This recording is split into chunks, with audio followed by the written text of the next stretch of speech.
Welcome back to KC Grid Talk, episode number 46. It's a pleasure being here with you all after wrapping up USPKS Daytona, and it's a pleasure being with all my co-hosts here tonight as well. Emery, Alex, Simon, welcome on to the show, fellas. From our side, it felt like, I think, one of the longest weekends that we had, but an early end to Sunday. First of all, Emery, you weren't here this weekend, but what were you up to, man?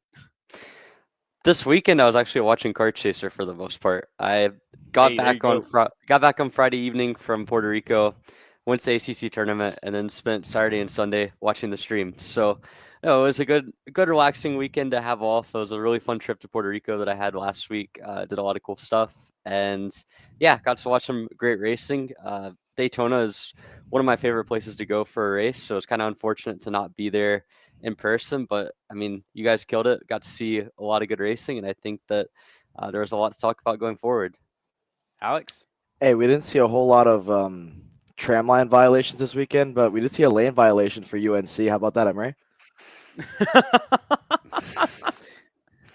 I hope you guys lose to Norfolk State. Listen, I've actually seen a lot of people's brackets, and they say that we're going to lose to UConn. Listen, I love Dan Hurley. We're going all the way this year. My bracket's perfect, by the way. It is 100% perfect. I'm not losing. Everything's definitely correct. You say this every year and then get absolutely toasted. So, Well, well, who sold my bracket last year? It was UNC. All right. I actually have them going to the Elite Eight. They're actually my dark horse team of the year. So real. that's all I'm gonna say. Sadly, this isn't a sports or a basketball. Sorry. Off podcast, topic. Alex. Off topic. It's just I'm getting passionate. UF plays in 2 days. All right. It is the best time of year. Alex, how was your weekend? Down on pit lane and in the booth. It was good. You touched on that a little bit. I know maybe fighting some gremlins a little bit this weekend. All right, but it's part of it. I know Simon was hard at work behind the scenes. These were, again, long hours, part of it, part of the job. The racing delivered. All right, and I'm glad we were able to at least get everything together for the Sunday, right? And get that stream out there and make sure everything's perfect for you guys. And the racing was fantastic all the way throughout. Like Emery said, Daytona. Wished you could have been there. I think this racetrack actually over-delivered for what maybe was advertised even, because some people were saying, oh, it's too narrow, can't race. And in my mind, from the WK races that I've been to in the past, more often than not, the racing is pretty solid there. And I think this track, again, with the repave, it actually made it better. And naturally, when you have, in this case, no LCQs, we're throwing 45 to 50 go-karts out there in the KAs. You're going to see elbows out no matter what. So that's what we saw. The racing was fantastic. So I was thoroughly impressed with the fact that Daytona was able to provide the action that it did. Simon, talk about your weekend, man. It seemed like a pretty long one. You could say that. I'm definitely fighting some gremlins behind the scenes, wanting to bring a good show, but technical difficulty after technical difficulty. So unfortunate there, but on track racing was great. Honestly, for as tight of a track as it is, a lot of good racing, a lot of karts on track, some chaotic starts, some interesting turn ones there for some of the classes, but overall, I thought about a really good package and raced much better than I expected. Speaking with Norberg before some of the races, he thought that it really wouldn't race for anything outside of the X30 being the only class that would probably not race at all, and the others maybe a little bit. Just because of how narrow that track is, how narrow the entry is into turn one. It's really easy to cover off some of these moves. So it really becomes a game of pace. And we definitely saw that in X30. Ryan giving us the most boring race, usual Ryan things. But overall, I really enjoyed the racing. I just wish I got to watch a bit more of it. Yeah, and I mean, for sure, right? I think on my side, joking around with Ryan, Alex, we said this, I think, before that, we were starting to like him whenever he was in the preseason. And I joked around and I went up to him and I was like, Ryan, dude, like, I was just starting to like you, man. Like, I was really just starting to kind of understand you. You know what I mean? Like, I got the personal side of it.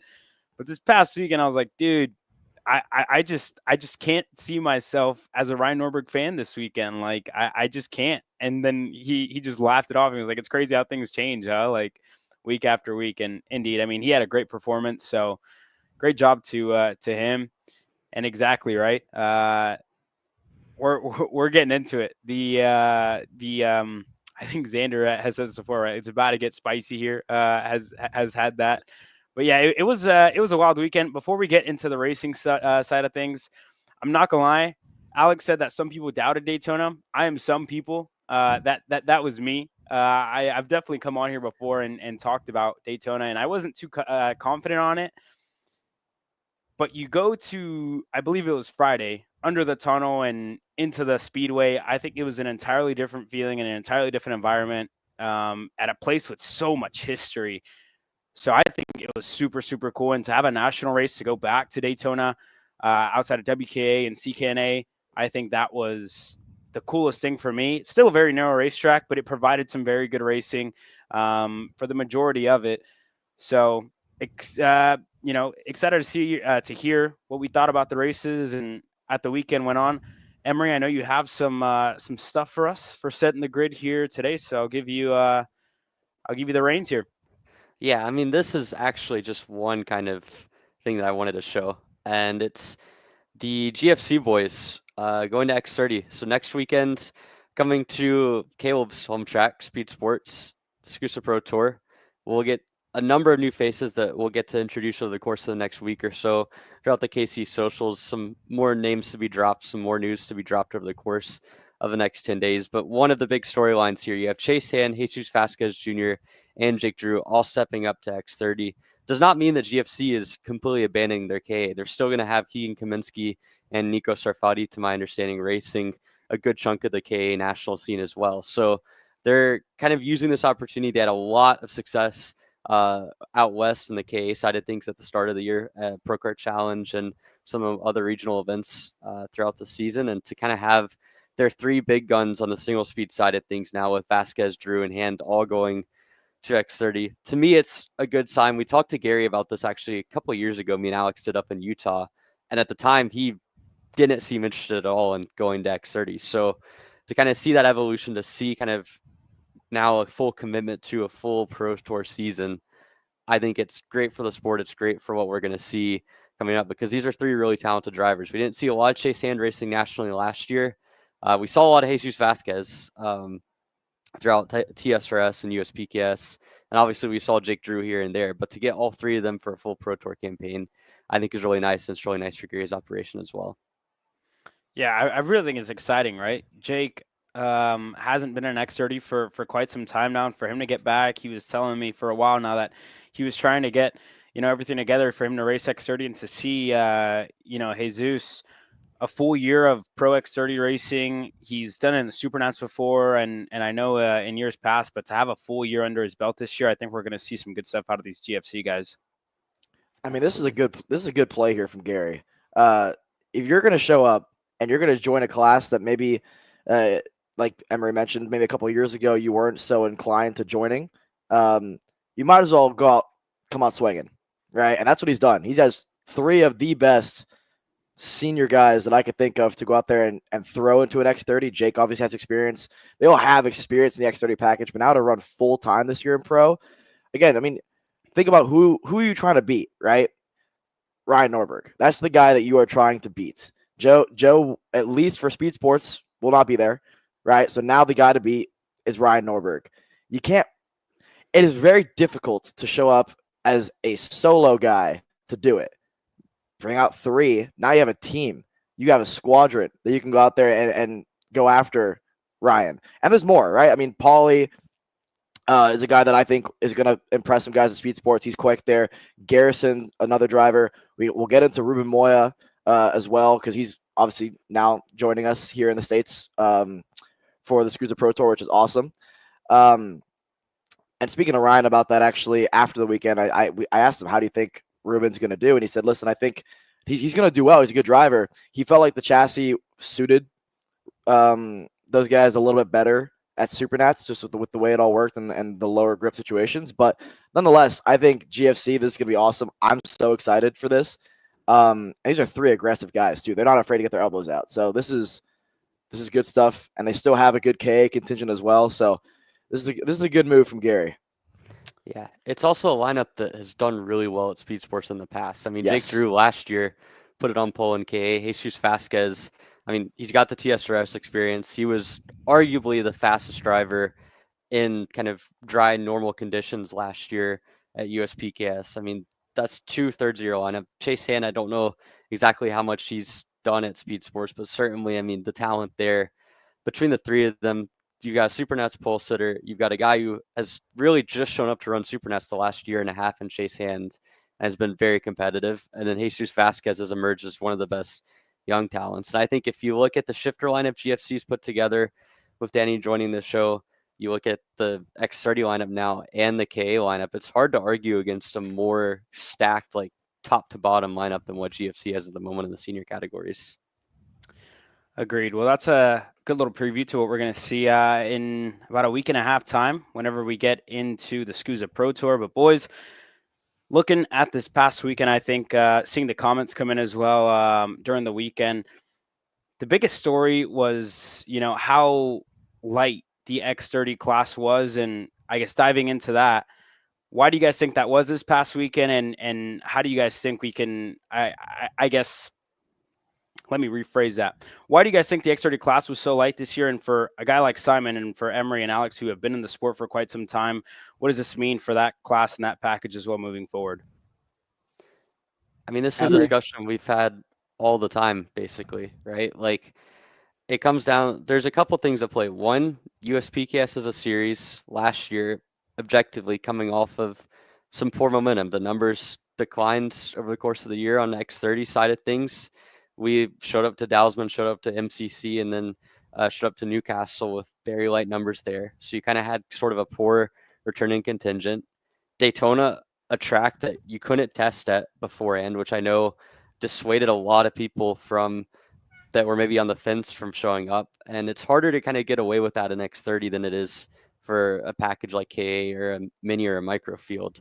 I think that's another thing that factors in. And then you have to look, a third element is the overall package itself. I mean, we've seen dwindling numbers in the midfield for X30 over the course of the last 4 or 5 years at this point. I mean, why do you think that is, Emery? Well, look, there's multiple factions. RPG dominance, no matter how valid that is, no matter how much people may have it misconceived, when you have one team and one factor dominating, and really it's not just Ryan Norberg, right? Norberg winning a lot of races in itself isn't the worst thing in the world, but when you have other drivers under the tent that kind of show up, and let's face it, they improve a lot and they have really good results, it dissuades the guys in the middle of the field from showing up. They'd rather run KA, they'd rather reallocate their money elsewhere, right? And I don't want to say that this is RPG issue. It's not at all. Mike Rawlson and his faction have done an outstanding job in the last 10 years to build up a dynasty in the karting world, right? They've done a phenomenal job building out a package that you show up for them, you become a customer driver, you have great driver coaching, great equipment, great engines. Chances are you're going to run up front or up towards the front or much better than you previously would. But for other drivers that aren't willing to make that switch and aren't willing to shell out the money, it's discouraging. So I think that there's some form of that's at play. There's some form that's just the economy of karting. It's way more efficient to just get a 206, spend 10 grand a year and go and run multiple CKNA races, or spend 30 or 40 grand a year and run towards the front in KA and run in the midfield than it is to spend 50 or 60 grand to get your butt whooped in X30. I think that there's the economic side, there's the RPG factor, and then in this weekend in particular, there's the track factor, the series kind of coming off of a little bit of a down end of the year and a little bit of fatigue setting in. I think all of those are reasons why that X30 numbers are down, and what you think is the most important to fix, what you think is kind of the essential like crux behind it, that's for other people to decide. Alex, anything to add? Yeah, I mean, that you said it perfectly, right? I at first you started to sugarcoat it, and then you got into it, and it was perfect because there's so much that we could talk about. But why would you want to race in a class where there is at least one guy and a team that just has that leg up on everybody else? And again, this is not discrediting them. They've just done a phenomenal job of perfecting that package, but it also makes it tough to want to race against it, right? And so that's one. Two, I think part of it is in some cases, right, we complain about how there isn't a whole lot of parity between,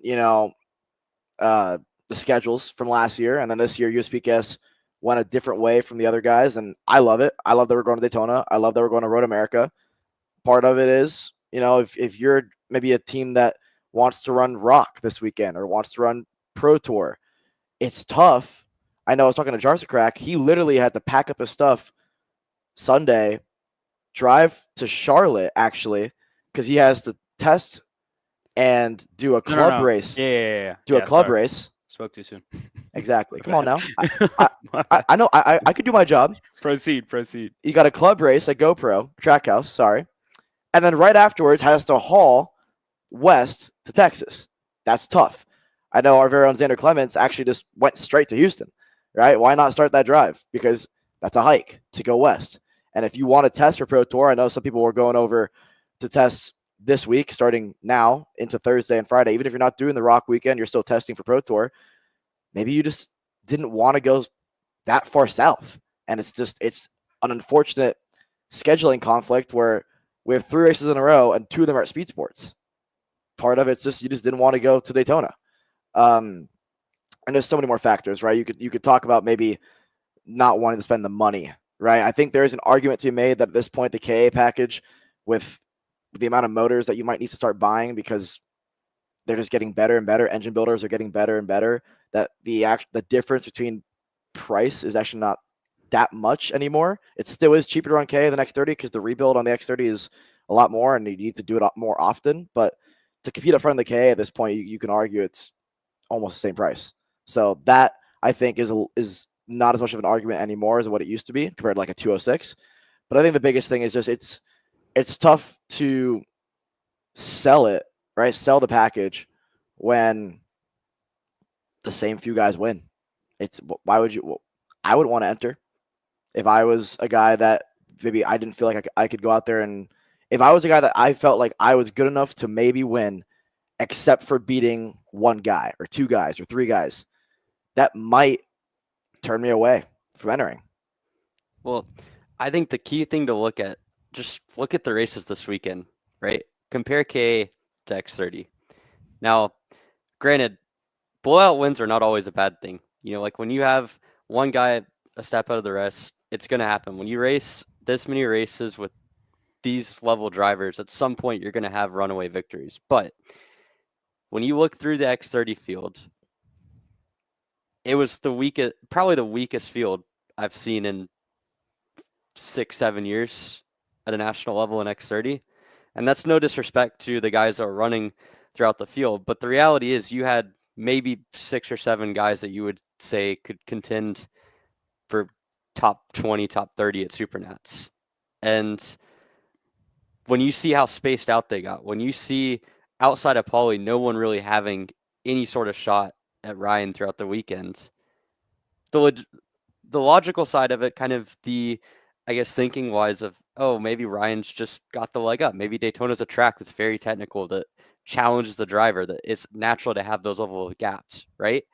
Maybe that thinking comes into fruition. But if you're looking at it from the outside, if you're someone that you can run 5th to 10th in KA for still a cheaper price, still a cheaper week-to-week price, why not do it? Because there's nothing over the last 3 to 4 years that says that unless you have a Speed Concept, Speed Lab engines package, or Joe Turney's Kart Republic with Joe Turney's driving level, that you're going to be able to consistently beat Ryan Norberg and AVP and RPG. That's the reality. And there's enough drivers out there in the KA field that I feel like would fill in the gap of the middle part of the X30 that my hunch is just simply don't want to do it.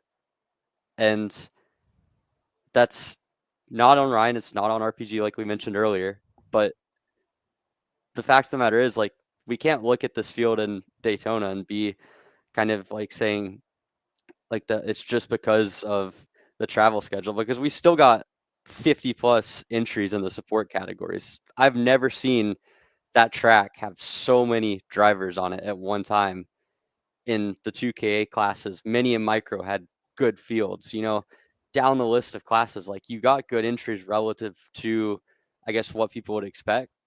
This isn't a travel problem. This is an X30 problem. And I think it just comes down to the drivers not feeling like the effort's worth the penny. Simon, what are you thinking? I see you deep in thought down there. I'm thinking I agree on some points. I'd like to turn it to a slightly different point of view, in that it was kind of touched on by Emery, is the opportunity of choice. With so many series available to run, every weekend having a major event on its schedule, basically, I think there's enough selection that it's hard to draw big numbers for every event, and you throw in a track that hasn't been run aside from speed weeks in a 2-cycle category in forever, no testing. USPKS, they're doing a great job. The support categories are great, but if you're spending top dollar to go and run X30 and you're going to do it under a tent with a big team, you can only do that so many times a year. If you're going to do it 40 times a year and run every event you possibly can, it's that price is eventually gonna hike. And I think we saw really good competition, really good X30 fields in the Winter Series earlier. Also some strength in the Rotax Winter Series, but I wouldn't say it's so much a problem specifically with the motor. I mean, we still have good numbers pulling for, Winter Series, for Pro Tour. For other events running X30, it's USPKS where it was a bit lighter, and the support categories were a bit more filled out, and I don't think it's as dire as we think. There are some good drivers, and yeah, the overall level may not have been what we typically expect out of a national weekend, but I don't think that's a long-term thing in X30. I think that's in particular to the track we were at, the series we were running with USPKS. I love you guys, but there's a lot of options now. It's not just one series top dog anymore. I mean, you got a lot of people jumping into the OKN package running stars. We have the big point that I wanted to bring up, the growth of 206 is astronomical. You go back 10 years when I was in a go-kart, and yeah, there was a good 4-cycle scene, but it was nothing like where it is today. Today you have your top level national guys. You've got guys that are in the road to Indy running 206 nationals in CKNA, and the budget's very friendly to do that. And the competition's been getting stronger and stronger. Every year we see the CKNA numbers are blowing up. When you go to Grand Nationals and you look at the fields there, it's extremely strong. So I think there's just so many options out there that if you're going to pick an X30 series to run, you have to pick your poison. You can't pick all of them, especially if you're going to look and do other things. If you're going to run any OKN, if you're going to run KA, if you're going to run 206, that we're just so oversaturated in our options that I don't think it's an X30 specific thing. Yeah, the price is a little high, but I mean, let's be honest. It's go-karting. The price has never been low. This hasn't changed in 20 years. So I just think that we have so many options now, and the growth of some other series stars in CKNA in particular adds a certain level of attraction and may draw some of the strength away from the series that we typically see our strongest fields at. I really agree with Simon here on that, right? You look at SKUSA's entries for this week, they're already at 250 and continuing to grow. I think pre-entries close next week or at the start of next week. But to me, we talk about X30, we talk about what can grow, but you have SKUSA 2 weeks away. That's, I believe, a pretty healthy X30 field, right? And I really think, like Simon said, whenever you have a lot of options. Whenever you have a lot of series out there that you can choose from, you're going to choose the best bang for your buck as well. You look at what SKUSA did last year, and they awarded almost a free season to everybody inside of the top 10. And the Circle of Champions for USPKS was only in the top 5. Everybody who's racing, you already have 10 of the guys that were running up at the front coming back next year for free. All they're paying for is travel. And I think that's what you need if you want guys to come back to your series and you want guys to return, right? Then you talk about the on-track stuff and what series are doing, right? SKUSA has a top-of-the-line camera system, race control stars as well with the lights and with cameras as well. USPKS is the only series, whenever you talk about officiating, that doesn't have that camera system in place yet, right? Given you can use our footage, but we don't catch everything. We miss a lot whenever you get down to it because we're either following the front of the field, the middle pack of the field. We're cycling through, right, trying to give camera time to all these people. And that, to me, is you see the evolution of all these series. And to me, it seems like one of them is getting left behind a little bit here, fellas. I was actually going to touch on that, so I'm glad you brought it up, Caleb. And well said, because, listen, I love USPKS, love the schedule. I love what they do. They're still one of the premier national series. But I do think, speaking with some drivers and some teams, there is no question that part of the reason why X30 in particular dropped in numbers and dropped in top-level drivers from last year is there were some complaints with officiating from last year. That is a fact. And Caleb, you can attest to that as well. I know you and I perused the paddock at the end of the last year's season. I mean, the reigning X30 champ didn't run Daytona. Austin Garrison didn't race, and he won the championship last year. That speaks volumes to me. Agreed. Yeah. I mean, that's certainly, as much as I said that there's an X30 centric problem, and I still think that there is validity to that. And I did want to kind of go back to what Simon said. We've seen declining numbers even in the stronger fields, right? Winter Series last year to this year, I believe, saw about a 15% decrease year over year. We clipped 40 in both of the weekends in 2024. 2025 was back under 40 marginally. Supernats was down. The Pro Tour entries last year were down in spite of the Pro Show and everything. So I still think that there is a declining number factor, and there's a bit that kind of goes along with what I was saying. But the like in the margins part is where you're going to see the biggest impact, right? Making the decision between going to your 8th to 10th national race of the year is where you're going to start seeing guys make the decision to cut out races from the program. And right now, to all of you guys' point, USPKS has to find a way to get itself back from that 8th to 10th mark in people's priority, right? When it comes to their building out their race schedule, right? Between Pro Tour, between Stars, between, say, IME Grands, and obviously Supernats. Like, right now, you could say a lot of the Midwest guys maybe kind of support USPKS, some of the East Coast guys as well. But as a series, I don't think it's as simple as just simply overhauling the officiating, because this has been something that realistically, there's people that complain about officiating regardless of the series. There's people that don't like the cameras. There's people that like the cameras. There's high-level drivers that feel like SKUSA has jobbed them on multiple occasions. There's high-level drivers that think that Stars has jobbed them on multiple occasions. It's a part of racing, but I do think that USPKS has that kind of sort of perception in the public right now of it being a fading series. And I don't think that it's 100% accurate, honestly. I think if you look at last year, race quality wise, they had some really good races, you know. Event wise, this is, in my opinion, probably my favorite schedule on the national calendar.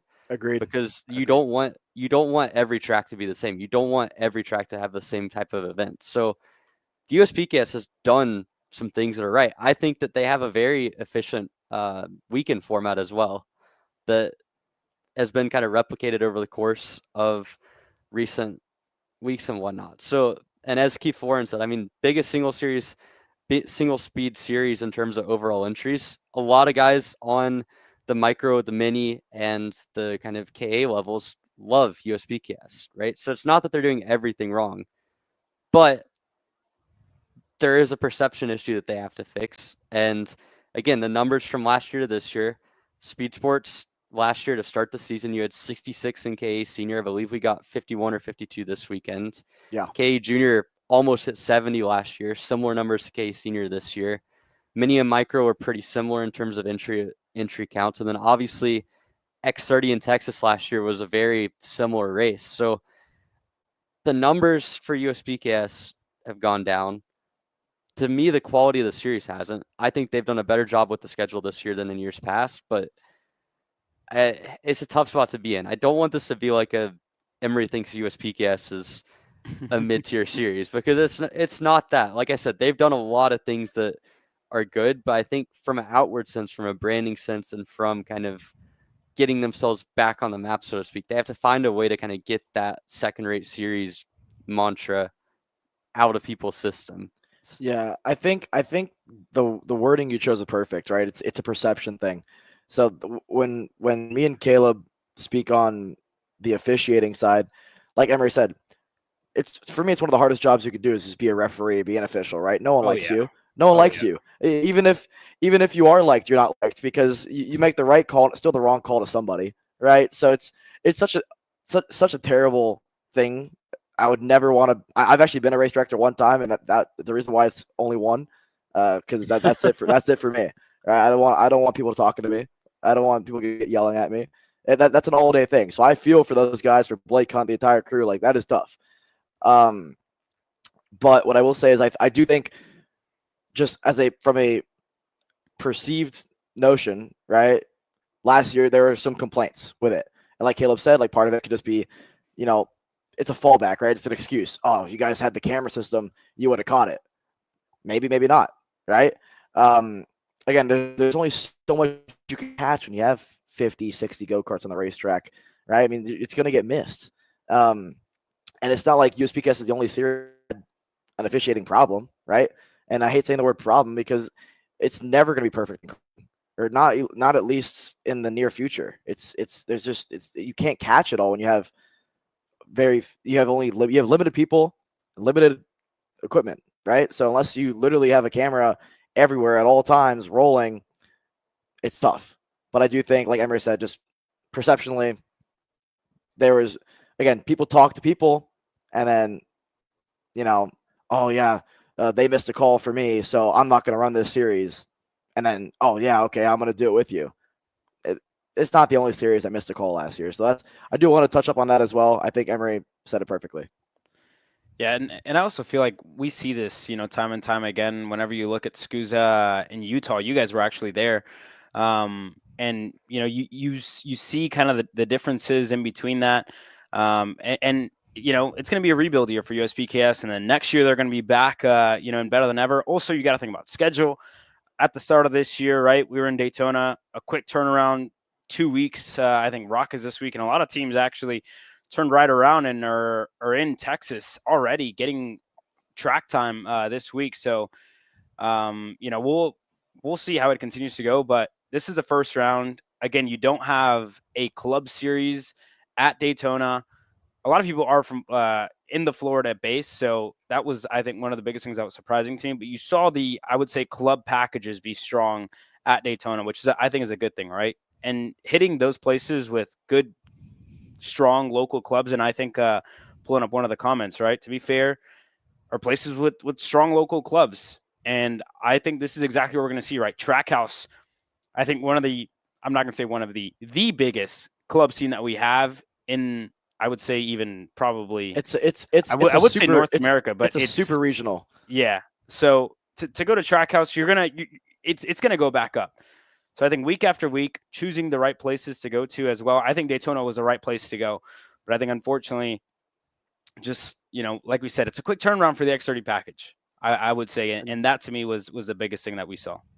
Yeah, I also would say, like, going to a place like Daytona, even if the entries weren't completely there, I still think is a step in the right direction scheduling wise, because to me, we last year got dangerously close to going to the same places over and over and over again, and not just the same places, but kind of the same style of places, you kind of need you need some new variety in it. new energy in there somewhere. It's like And again, I mean, there's just so many options. If you look at the history of it, USPKS in 2012, 2013 was the new kid on the block, a big debut year, followed by even bigger years following. But that was in an era where we didn't have stars. SKUSA was primarily a West Coast series. It filled a void that WKA Man Cup left.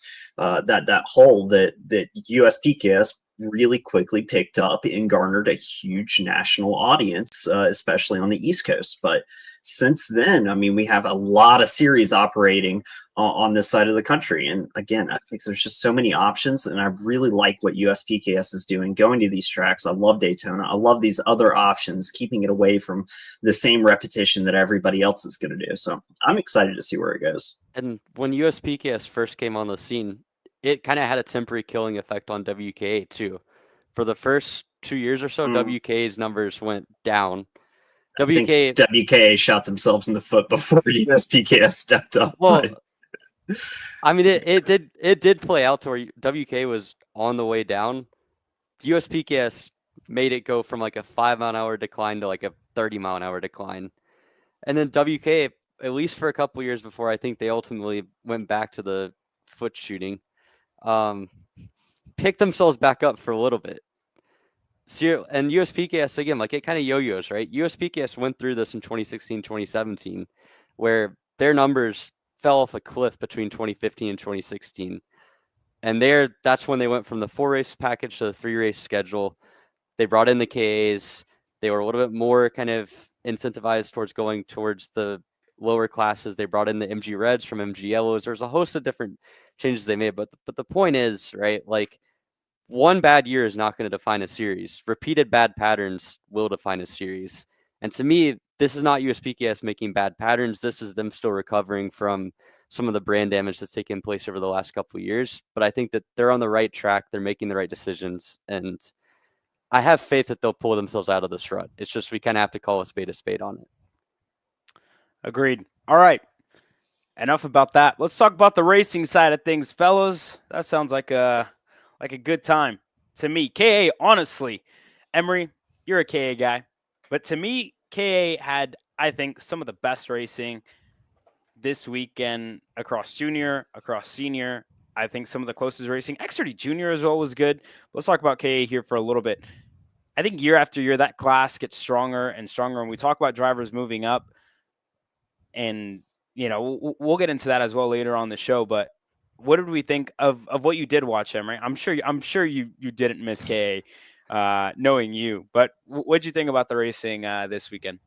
So I actually have to give a shout out to my dad on this one because I missed a total of one race all weekend in KA, and it was the one that he texted me about. It was Heat 2, the one where Overbeck kind of really put his foot forward as a competitor on the weekend and won. That was kind of the first, I guess, sign that Overbeck would have a dominant weekend. And then, I mean, as a whole, like you started off qualifying. First off, the first thing that really shocked me was just how quick the times were. Knowing the repave, knowing that it's been a while since we've seen kind of real competitive racing at Daytona, I knew the times would be up there. But to see a lap time in the 39s for qualifying, it's crazy, ludicrous. Because for reference, I was on the front row at WK in 2018. Big time. And I did a 42.5. And that was like quick. That was a good time. 2.7 seconds around that track is insane. And even in the race, like consistently in the race, running low 40s all weekend. Like if you weren't below like a 40.3, you weren't really that competitive. So the times were phenomenal. I think Daytona is an underrated track when it comes to kind of the air-cooled racing. We see it's definitely one that you can pull away with. Case in point being Overbeck in the final and a couple other races throughout the weekend. But there's a lot of strategy involved, picking your places right. And again, the outside start at Daytona, it caught out Overbeck. It caught out a lot of guys over the course of the weekends. But to be able to be as patient as James was in the final, picking them off, I felt like really showed the maturity of the driver. Because as good as James Overbeck was last year, this weekend was not a weekend that he could have done this time a year ago. It's a full testament to how much he's improved as a driver, consistency-wise, racecraft-wise. and it's good in store for him throughout the rest of the year. I was impressed by Ty Fisher, even if the result wasn't exactly what he would have wanted. It was nice to see Christian Miles back in action. Caleb Gaffera had some good pace, linking up with coach driver development this week. Seeing Pauly in a non-Trackhouse, non-Supernats KA race was a little bit interesting to get used to, but obviously he's going to be up front wherever he does. But I mean, it was a stat K field, delivered to all expectations, and for James Overbeck, I think another full step forward from an already great 2024 campaign. Hey, star of the weekend, Mateo Pappas, though. All right. Oh, 100%, man. Can we just say, I mean, what is that? His first national podium, top 5. Yeah. Unbelievable. Up there all weekend too. Like because some people said, oh, he was at the WKA event. Doesn't matter. I mean, this is 50 KAs. 15 of them on any given weekend can go out there and win this race. And he had a chance. He was up there top 3 in every heat race, top 4 every heat race, 5th in the final, up there with Garzone, a second back from Pauly at the end of the race. I mean, come on. That is star weekend for me. Agreed. Absolutely. Simon, did you get to watch any of the racing? The KA racing this weekend? I would say probably not as much. Obviously, everyone saw Overbeck's nice little runaway there. But honestly, I think my favorite racing over the whole weekend was Mini.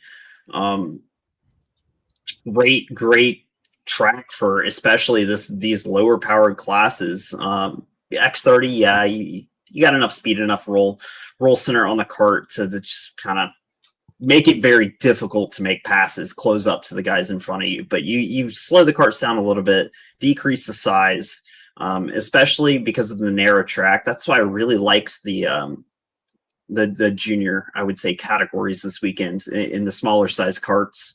All the cadets, the juniors, I mean, obviously in karting is a full size kart, but going down a step below that to the cadets, really, really fun to watch. A lot of great racing. And this is a track where, yeah, the repave, obviously a lot faster, like Emery mentioned, but still very raceable, I would say, especially in all the 100cc classes. So very fun to watch all the draft battling, and especially at final. I mean, what a race. It speaks for itself. Because part of it is when you have such a narrow track and then you go to a cadet chassis, it takes away the aspect of it being a narrow track, because you take the width of the go-kart away, and so now it's back to a pretty big racetrack for these kids, so they can race a little bit harder. Exactly. You can race a little bit harder, and you get to the end of the race and you have the last corner run to the finish line. In every other class, that's a straight up, you come out of the last corner, you're at the line, you've done it. You get down to these mini classes and nothing's guaranteed, and you got to wait till you cross the line before you know you've won the race. I have something to say, if I'm allowed here, fellas. But we obviously had technical difficulties this weekend. I do want to address, in no way were we missing cadet classes on purpose this weekend. I do want to address it, and I want to put that out there. That's some of the best racing we saw all weekend long, and I really wish we would have gotten it all. Those races are live. But I love our cadets. Mini Swift, what a wild ending to that one. A side-by-side drag race all the way to the finish line. And I feel like in Micro Swift, we were robbed of what was going to be, I think, a really, really good ending to the end. Obviously, Lennox makes a move in the second, in the last corner. Then the red flag comes out. You know, luckily, I believe that driver was okay at the end of it. Yes, was able to get up and walk under their own power. So I believe it was Franco Schiavo. Exactly. So he was able to get up, and I asked the medical team, and they said he was good and good after the weekend. So that was, first of all, the first thing to hear. But again, I feel like our cadet categories year after year, the racing that we see there, fellas, and attest to this, Simon, and I want to ask you, have you ever seen the racecraft that we're seeing out of these young drivers in years past? Yes, specifically Lucas Palacio. Some of the best racecraft I've seen out of a young driver, and we're starting to emulate that. And I think these categories, especially mini and junior, particularly mini, is where we see some real development of drivers. It's the first, I want to say, I won't consider micro. We're just getting started. Even if you're at the top level of micro, you still got a lot to learn. But some of these kids in mini, I mean, they could hold their own up against junior guys. No problem, even possibly up against most of the senior guys.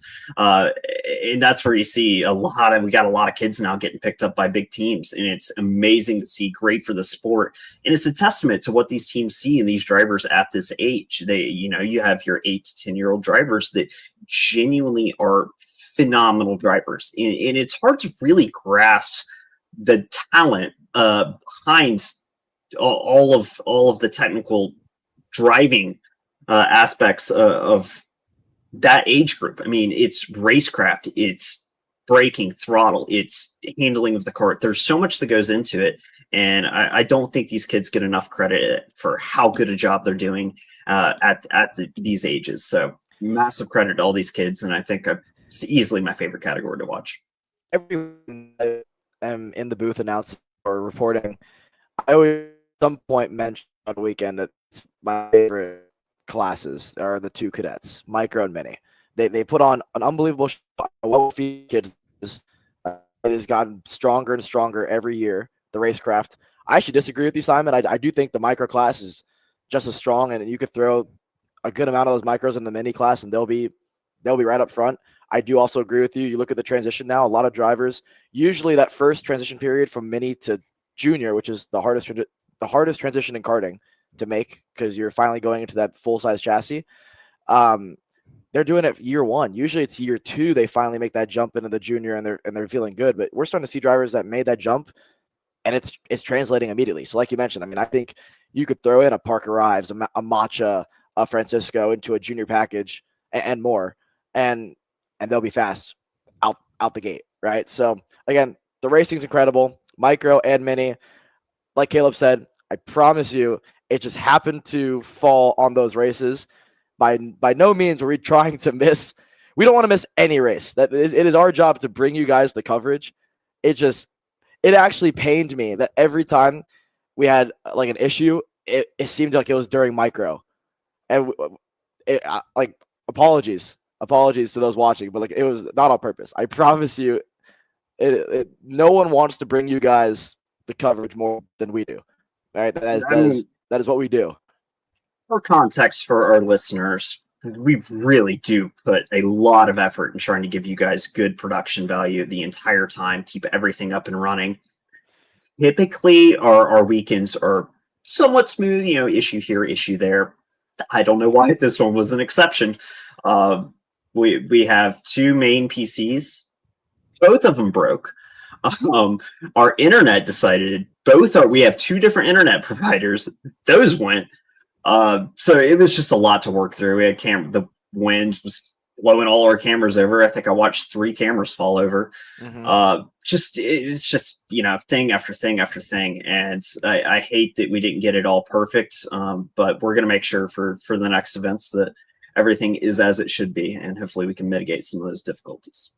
If we had a behind the scenes camera crew inside the booth this weekend, I want to give a round of applause to everybody, the whole crew. But inside the booth, one, you guys were remaining calm in situations where maybe you shouldn't have, right? Because just everything's going, but you guys remained calm, and more often than not, there was situations happening where it should have taken a lot longer than it did to get it back going. So that's what I will say. Scrambling, getting it all out. I know we actually lost internet, I think, twice before the X30 Pro main event. Got it back going right before the start. So that was incredible work by you guys. And yeah, we like Riley, our director said in the comments, like we try our best. I promise you, we don't try to skip races. Our one job is to bring you guys the races. So that's the last time we'll talk about it. Yeah, typically we don't have as much, we're always trying to constantly develop, bring new content for you guys, and just one of those weekends. But I mean, we did a fresh install of Windows on one of our PCs in the morning, unfortunately during session. So it's just, we're going to have that fixed, and we're going to have, everything will be better from here on out. I'm going to personally guarantee it, because I'm going to drive myself crazy if stuff breaks on me. There you go, Simon. Hey, everybody appreciates you, by the way. I heard you were one of the good boys of the weekend, actually awarded by our very own Riley Can. So that's always a good thing. I've only gotten it once. I feel like you've gotten it more than anybody so far this year. Xander got it. Xander got it on I Sunday. think Xander got it on Sunday. He, the overarching master behind everything Kart Chaser did a fantastic job. We have a new mobile streaming booth that's been very fun to work out of. Xander's been putting a lot of work in to help increase our production value, make everything easier. So on that note, we're just not going to think about any more issues that possibly could have arisen. And let's think about the good racing action that we get to cover. So I got a question for you guys then, because I said Matteo Pappas was my standout of the weekend. Are there any other drivers that stood out to you guys as like that was a badass weekend for them? Let's do across all classes as well, because I think mine falls outside of that. I'll let you guys go first. Well, then I'll go. I think we're the same one. I think Teo Salamao is like the next. He's next up, right? That kid is so good. This is not taking away from anything that we saw in the junior class, because that was phenomenal racing. I think Vanchev versus Salamao was awesome. That was like a friendly-ish rivalry brewing throughout the weekend, and it was awesome. We don't have the clip of it, but he put on the sweetest, like, selling the dummy style to the final corner that I've seen in some time. It's hard to pass the final corner, like Simon talked about, especially in a faster chassis, but he made it happen. I mean, every class, every race seems like, whether it's K or X30, if he got out to the lead, it was over. It was over. And that's why guys were trying so hard to make sure he didn't lead. It was unbelievable. He actually reminded me, as much as I want to say Sebastian Garzone when he was in junior, because they're both from Orsolon, I actually want to say I was talking to Kyle Cuthbertson about this. I said he reminds me style-wise of Ernesto Rivera. That's who it reminds me of. I think they drive very identical. They both have a very composed style of driving and flawless from Salamao. Emery? Absolutely. Well, Alex kind of stole my pick on that one, so I'll go another one down the line. Jaden Francisco. Yeah. I mean, to be fresh out of micro, and Jaden's had a lot of pace over the last year. What we saw from him in micro, numerous pole positions, couple main event victories. I mean, it's not like Jaden Francisco came out of nowhere, but I think it's fair to say of the front runners moving up from micro from last season, probably had the most to improve on racecraft wise, and to win a main event like that, to keep him in the fight for every single heat race as he did, with as much of as those mini races turned out to be dogfights. I think Jaden Francisco, from year to year, the improvement he's made to finally cap it off with a main event victory was so impressive. And we talk a lot about Parker Ives. Parker Ives certainly a superstar for Ryan Perry and kind of what he's done over the last couple of years in mini and micro, but Jaden Francisco has kind of emerged in his own right to be that way, and to get a main event victory, and I think what is only his third mini start, is super impressive. And I mean, I think that kid's going to go a lot of places this year, and to be where he was racecraft wise, to show off the composure that he did all weekend, capped off with a phenomenal run on the last lap to take the win. I mean, super impressive from him, and I would say, there's a lot of standout drives, but for me, Jaden Francisco's got to be up there for sure. Simon, from the little that you did watch this weekend, who impressed you the most? Well, honestly, that's a great point, because I think I saw more lines of code than laps on track, which typically I don't like to see, but it's one of those weekends. So honestly, I'm going to take this a different direction. I'm not going to do a standout driver. I'm going to do a standout team. I thought Orsolon was on it, especially with the junior stuff. Fantastic to see. And you know what I really liked? They were right behind us. The amount of support that comes from the Orsolon tent is just astronomical. They support their drivers to the end, and I love it. So huge congrats to them. They were walking the dog in junior all weekend long, and a lot of good energy over there. Orsolon's become my favorite team. They have. It's gonna, for any teams out there watching, you have to persuade me to now change my mind. They have become my favorite team to at least be around, because they just have such good energy. And I think it speaks volumes to what they got going on over there at Orsolon. Whenever you walk in there, there's not a frown on anyone's face. They're just happy to be at the racetrack, and they're happy to be ripping laps and going fast. And those guys killed it this weekend. And they're a team to look out for this year. They have a strong contingent in every series, good drivers in every class, and they have figured it out. And I think Orsolon's going to be strong all year, and especially when you have such good energy, right? Like it's hard to drive bad when everyone's having such a fun time. And so Fabio going nuts after every race, doesn't matter what class it is. It's awesome. Those guys are amazing. They bring a smile to my face. So yeah, they're at least for this week. They win team of the week for me. My favorite team for now. I don't know, guys. I mean, to me, it seemed like a lot of teams were really good. If you want to talk about standout drivers, to me, I think given that it's only been his second X30 junior race, Ashton Woon, to me, has been really impressive with Speed Concepts Racing in his second race. You talk about the moves that he was making, super, super impressive. Simon brings up a good point. To me, standout teams, you look at who had the most drivers in there and who had, that was pretty competitive. J. Howard driver development and micro. I mean, to have, I think it was I'm looking at my notes here, but they had a 1-2-3, I believe, in that first heat race. And then as well, when you look at qualifying, I think it was a one. If I'm not mistaken, it's Medeiros, I think, who got the pole. Yeah, it was a 2, 3, 4, 5. Yeah. And then you went down a fifth and you had Simone, Howard, Flores, and Stoffel inside of the top 5. Like that's, I just can't remember the last time that we saw, especially for, it says a lot when you have drivers that are either in junior and senior that are very competitive, but when you have a lot of competitive drivers in the young categories, that says a lot, right? To the coaching, to the either attention and to it all about the team. So a huge kudos to J. Howard driver development in their first year. And already, I mean, you talk about the opening weekend they had. And they really impressed me the most this weekend when you talk about a young driver program. Yeah. If the season ended today, JHDD is team of the year. 100%. Oh yeah. They have come out swinging this year. They've got a very stacked team, no matter what class you look at. I think Orsolon to me just takes the cake on this one for team of the week for me. But I think you can argue both sides all day. Those are for me the two headline teams this weekend, whichever way you want to look at it.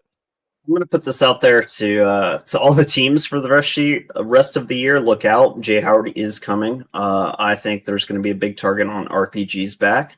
And I think this new factory setup with Kart Republic is going to work wonders. Obviously, it already is. He has really strong equipment, top to bottom, and it's a guy that's used to this, running karts in every possible category. I mean, you just go look at his car teams. Have 15 cars under the tent, and they'll all run well.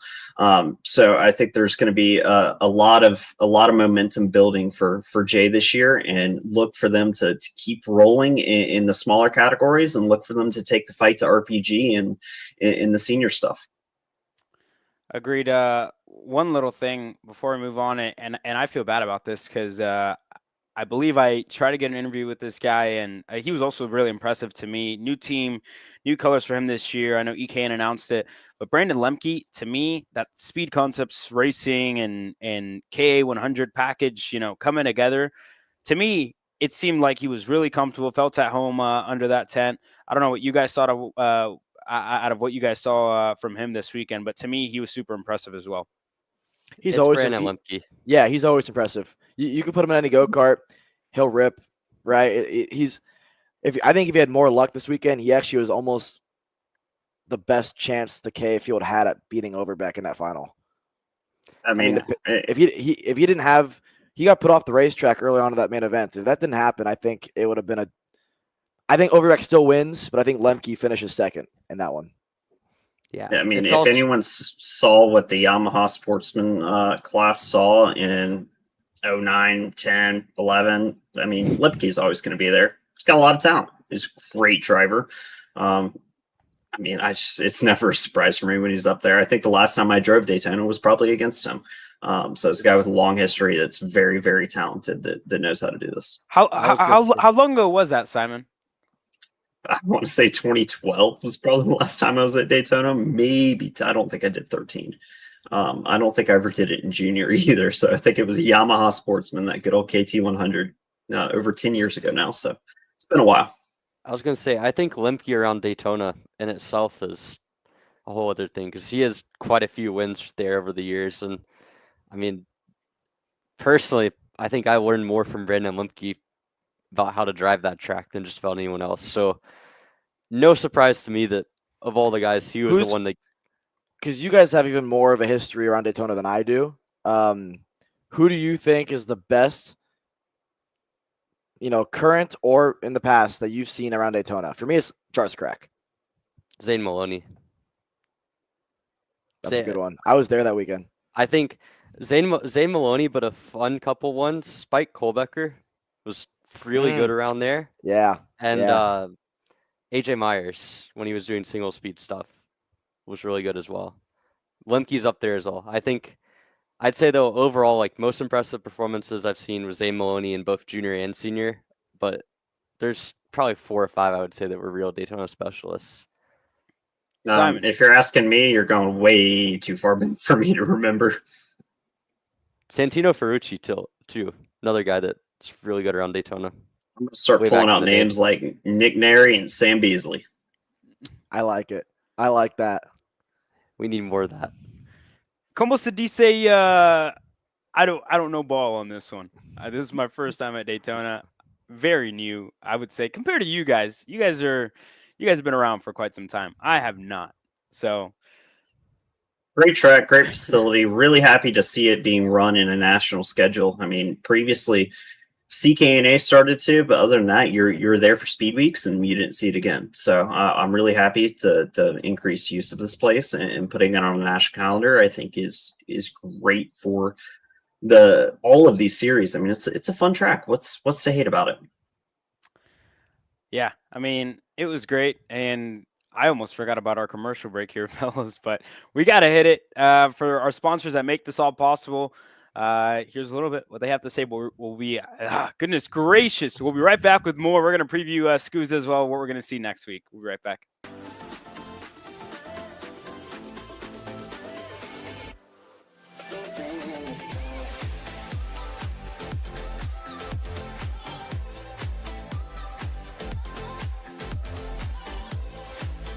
Are you looking to take the next step in your racing journey? Well, look no further than PitFit.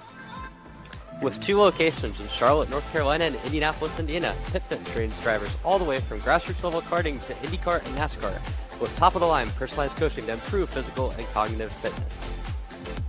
For more information on programs, check out PitFit on Instagram or Facebook today. DPK Americas is bridging the gap between the U.S. and the 2-time world champion DPK Alonso Kart factory team in Europe.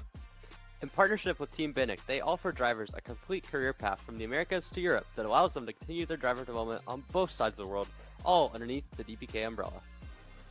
For more information, contact DPK Americas at max@drivensm.com to take the next step in your driver development journey today. Join us for the biggest kart racing convention of the year, the 39th OVKA Kart Racing Trade Show and Swap Meet, Saturday, February 1st, Robert Center, Wilmington, Ohio. Whether you're into sprint karting, dirt and oval racing, road racing, unlimiteds, or vintage karting, there are deals here for you. Shop our 60,000 square foot show floor, filled with the karts, parts, and supplies you need. Network with kart racers of all disciplines from across the country. Get insights from experts at our performance seminars. Visit our Intro to Kart Racing open house to get started in racing. Visit OVKA.com. Vendor registration is now open. OVKA.com. All right, Riley, we got to update that ad slot as well. That's on our to-do list here this week. But there's also a lot on our to-do list, I should say, for the next week and a half, because the SKUSA Pro Tour is coming to my backyard. It's going to be awesome. Entries are good. I ultimately cannot wait for what I think is going to be one of the I think biggest weekends for a lot of us. And yes, sir. Sorry, sir. Won't happen again, sir. Anyways, buddy, I am back. And yeah, I honestly think it's going to be exciting, right? You talk about a great start to the year with USPKS. And again, we did go on a little bit about, yada, yada, yada. But I think given the fact that we were out of there by 2, so far, my favorite start to the year by anybody else. That was, I think, great. I think we should do that more often. Please and thank you. That was awesome. Moving on to this week. A lot of racing. Shifter's going to be awesome. I mean, guys, what are we thinking? I guess on the, I should say, weekend eve before we hit SpeedSportz. Well, I'm excited. SpeedSportz races phenomenally. I think it's a top 3 karting track that we go to race wise, top 4. You could pass anywhere, you can race anywhere. It's good for all classes. Like Riley said, it's gonna be great for shifter. It's one of the best shifter tracks that we go to. I always look back to 2 years ago, AJ versus Kremers. As always, great show, right? And shifter around SpeedSportz is awesome. The entries for shifter look fantastic. X30, maybe the numbers still aren't where they need to be or where we'd like them to be, but with the debut of 3 GFC drivers in X30 Pro versus Ryan Norberg, who has been dominant around this place in the past, I'm excited for that. I think the storylines are great coming off the SKUSA Winter Series in all classes, right? So again, SpeedSportz race is great. We can talk about it all day. I can't wait for it. Again, we have a bit of a preview this weekend, right? With Rock Cup going over there, and some drivers testing for the SKUSA Pro Tour, and then we'll get an even better idea next week for sure. Emery. Yeah, Alex said a lot. It'll be good racing. SpeedSportz always lives up to the test. It's the first time seeing shifters there in a couple years. We'll get to see, again, the GFC boys that we mentioned at the top of the show racing next weekend. We'll get a good understanding of how the track is going to race based off of how that other series races this weekend and kind of seeing how that goes about. But I think in general, I mean, this is the best time of year for karting. You know, you get started with the regular seasons. Now we're points racing. Winter Series is cool, but it's kind of the preseason in a sense. SKUSA's back in Texas for the first time in 10 years. Good pull on that one, Riley. Resident statistician, fact puller out of everything. Riley couldn't do without you. But I think that we're getting set for some nice racing. The shifters are going to be fun to watch. I think turns 1, 2, and 3 at SpeedSportz in a shifter, some of the most fun corners to watch on the calendar. It's art. Cinema is the correct term. And I'm looking forward to it. I think we'll see fun racing all the way throughout. Get ready for the pro show. Get ready for all new exciting racing in 2025. And we'll see if anyone can beat Ryan Norberg. Simon? Well, first, I want to give a big shout out to Riley because it's not often that Emery's pulling a stat line from somebody else. So good to get one over our resident dictionary of racing over here. So I think it's going to be great. SpeedSportz, fantastic facility. Personally, never raced it, but every time I've seen racing there, it's been great. Shifter, I hope it's good. But I want to throw in the caveat that shifter is always a coin toss. I mean, we could have the best race we've ever seen, or we could have someone really be on the money and drive away. So I'm hoping it's a really good race. It's one of the better tracks for that category. And especially with the gearbox class going as fast as they are, how do you foster a race where it's not separating as much? And a facility like this does that really well. So that'll be interesting to see how it plays out, and then really excited to get the X30 category kicked off and see what we have in store. No Joe, but hopefully we have some other contenders and some new names popping to the top. I've actually seen the entry list. I don't know if competitors can see that, but the names that I'm seeing, I actually don't know if I'm allowed to say this. I don't know if we're going to announce this, but some of the names that we're seeing come in are very, very interesting, and I would say are going to make the racing very, very good. There's a lot of names from all over the world coming to SpeedSportz Racing Park, so I'm excited for that as well. That's all about next week, all that we're going to do. I'm sure, Simon, if you're available on Tuesday night, I don't know if you will be. It'd be great to have you back on to preview as well. And for us here at KC Grid Talk, it's been a pleasure. Episode number 46 on a beautiful, I should say, night in March 19th, 2025 at approximately 7:44 local time for me, 8:44 for you guys at home. We're back next week with more. We're also back this weekend. The start of not the start of Grassroots, I would say the second weekend of Grassroots, the Indy Kart Challenge at K1 Circuit Whiteland is live this weekend. Make sure you guys tune into that. as our hardworking grassroots crew will be out there as well. But we're excited to be back. We're excited to be back in 2 weeks' time, and we're ready, fellas. We ready for what's going to be, I should say, a busy end to the month of March. Let's do Always it. ready. It's always busy. It never ends. So just let's continue on. Let's kick it off with SKUSA next week. There you go. I'm ready. The boys are ready. We'll be back next week with more all about the SKUSA Pro Tour. For myself, Caleb Yeska, the KC Grid Talk guys, and Simon Sykes, we thank you guys for joining us, and it'll be a honky tonk in Houston next week. See you guys.